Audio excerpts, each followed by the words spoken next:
What's up YouTube, Saf here on Super Saf TV. So the Samsung Galaxy S6 is just around the corner and there's been plenty of leaks and rumours that have been flying about recently. And what I'm going to be doing in this video is putting them all together in one place to give you guys a better idea of what to expect. So do hit that thumbs up button and let's get straight to it.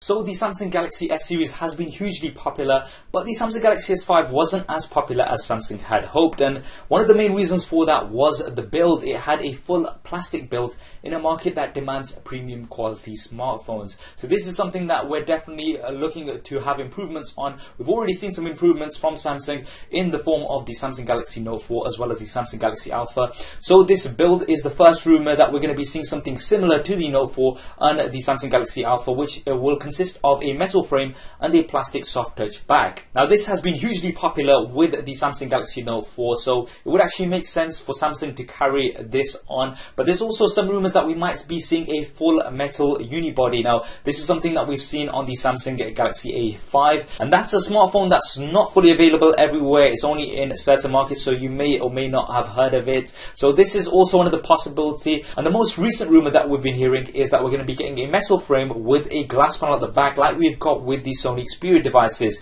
Now I would personally say that we're most likely going to see something similar to the Note 4. This has been very popular and it's very likely to be carried on to the Samsung Galaxy S6. Now moving on to the display, so the Samsung Galaxy S5 has a 5.1 inch display. This is said to be increased very slightly, maybe between a 5.2 and some rumors are also suggesting up to 5.5 inches. Now the 5.5 inches, I don't think that's going to happen because it's going to bring it too close to the Note 4 line. So I would personally put my money on somewhere around 5.2 inches. Now this is not necessarily going to mean that the device is going to be bigger, because if the bezels are small, as we've seen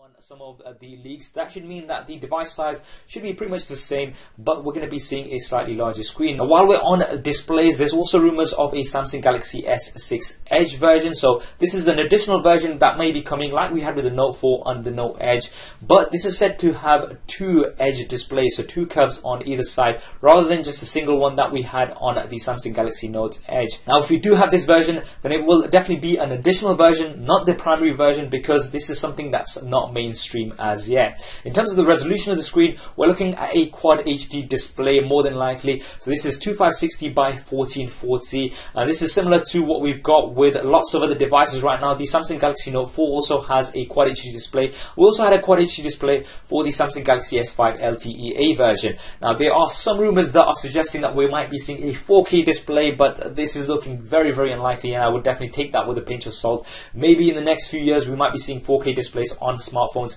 Right now this is very unlikely to happen. Now let's move on to the internals. Samsung have been known to really pack up their devices with some of the best internals out there. Now in terms of processors, right now the Qualcomm 810 is a 64-bit chip and it's one of the best out there.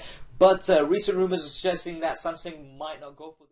Reason being is that the 810 has been said to overheat and have overheating problems. So because of this, Samsung may opt for just an Exynos version. That we'll have to wait and see. But no doubt we're going to be seeing some form of a beefed up processor. The Adreno 430 GPU is also rumored. So this should give 30% more graphics performance compared to the 420. In terms of RAM, we're looking at maybe 2 or 3 gigabytes. Some rumors are suggesting up to 4 gigabytes. I think the 4 gigabyte version, they will probably save that for the Note 5, which will be coming later on in the year. So I would say 3 gigabytes is looking most likely. And in terms of storage versions, most rumors are saying that we are going to have a 32 gigabyte base version.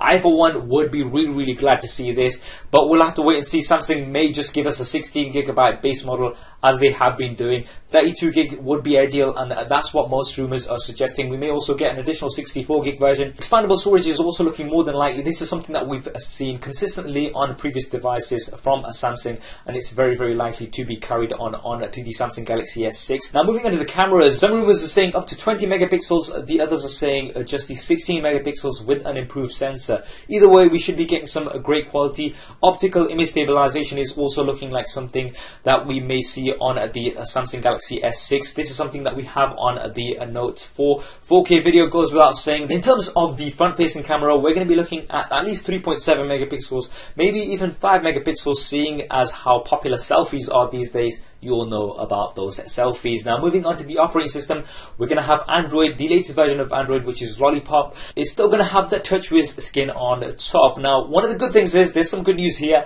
is that TouchWiz is set to be revamped and really cut down to a close to stock Android experience, and they're going to be getting rid of a lot of the bloatware. So as a lot of you know, TouchWiz can be useful and it's got some nice features such as multi-window, but there is a lot of bloatware in there which is absolutely useless and over time does slow down your device. So I for one will be really glad if they do cut back TouchWiz and give us a more close to stock Android experience. Moving on to the battery, we should be seeing between a 2800 to 3000 milliamp battery, so this should be pretty good. Whether it's removable or not, that's not confirmed. If we have a soft touch, a plastic bag, then that will mean that we can have a removable battery. If they do opt for a full metal design, which is looking a little bit less likely, then we won't have a removable battery, but we should be having fast charging. Now, this is something that's on the Note 4 and it works absolutely great. Gives you roughly about 50% charge in half an hour, and this is something that we should be seeing on the S6. Now, looking at some of the additional features, so the fingerprint sensor on the home button on the S5 and the Note 4,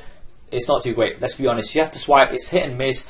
Not a lot of people like it, and a lot of people tend to switch it off, but this is said to be improved. Some mobile have said that reports coming in suggest that we should be seeing a touch button, so this should be a fingerprint sensor that works similarly to the iPhones and you won't have to swipe. This would be a great addition. This may also mean that the home button is also increased slightly in size. Now, the water and dust resistance that we had on the Samsung Galaxy S5, this is likely to be removed because of the change in build, so this is just something to expect. There's not really been any confirmation in terms of whether we're going to get it or not, but it's looking not likely for the S6.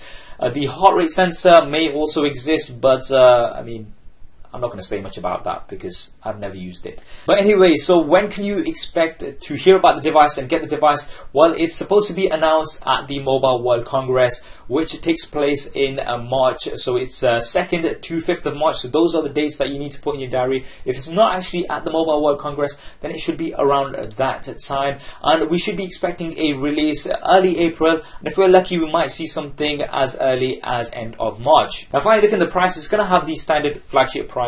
So we're going to be looking at around about £600 here in the UK, or around about $750 in the US. This is for the off-contract version, which should give you an idea of how much you'll be expecting to pay for this device on release. So those were all the rumors and leaks of the Samsung Galaxy S6, as well as some of my predictions.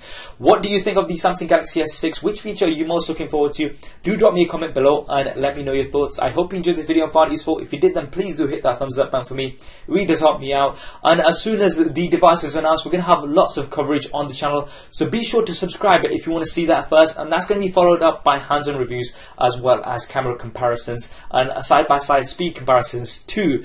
Thanks for watching. This is Saf on Super Saf TV. I'll see you next time.